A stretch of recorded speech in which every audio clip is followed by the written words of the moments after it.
So hopefully by now you've received your package from Oriental Art Supply, which would have your SUMI-E supplies. And in that supply kit, you will get 2 brushes, orchid bamboo, a flow, and when you receive your brushes, they'll have a cap on them. And when you get that cap, you just take it off and you remove it. You're never going to use it again. They just use that to protect the hairs in shipping. And then you take your thumb and just press very, very gently until you loosen all the glue on the brush hairs.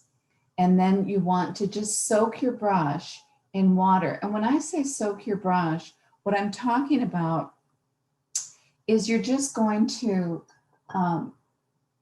put it in a little bit of water, get all the brush hairs wet, and then you're just loosening it up until when you touch it, it moves freely. So I'm using these white ceramic dishes because they're easy to clean, and that way you can also see the different values of the ink. When you prepare your ink, you're going to be using an ink stone, and then you would have received an ink stick. And I like to use the ink stick because you get a better quality of ink. Now, when you are practicing on a regular basis, you may just want to go ahead and get a bottle of ink, which is, it's fine to use. So when you set up your inks, put your darkest ink. You're not going to use that much ink initially with your SUMI-E. You would start with one end would be the black ink and the other end would just be some water. So now you have your extremes, your darkest and your lightest, right? Now to mix the ink,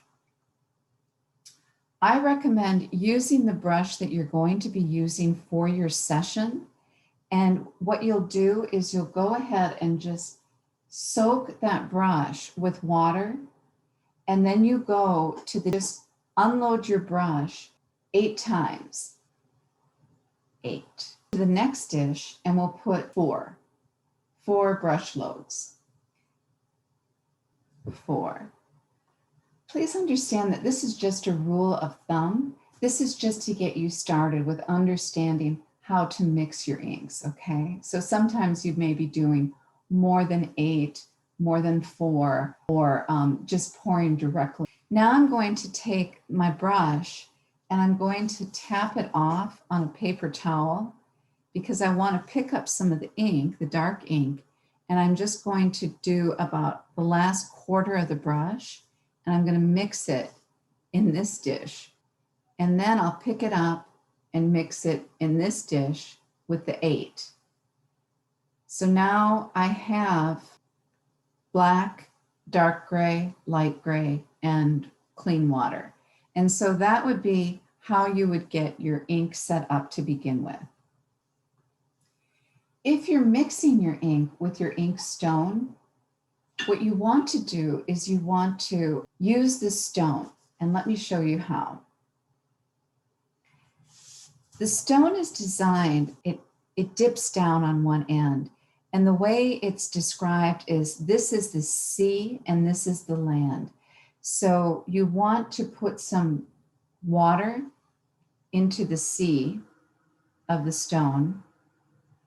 You're going to dip your ink stick, and you might want to hold the ink stick so that you can read if there's like a poem. You're dipping the ink stick into the stone, into the sea, you pull it up onto land, and then slide it back down into the sea.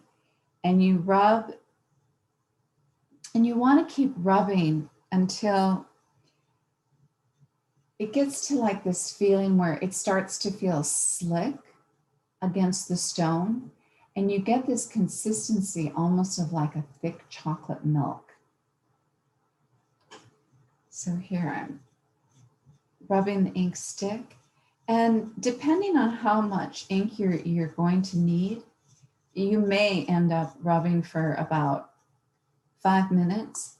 And this is a good time to contemplate what you are going to paint, or also to focus on your breathing, just to relax and get centered. And it may take a while to, a couple attempts to really get comfortable knowing how long you need to be mixing the ink. But let me tell you this. The stick is made of a combination of pigment and animal glue. So when you're rubbing it against the stone, it's releasing the pigment into the water. And so depending on how long you mix it is going to depend on how dark your ink is going to get.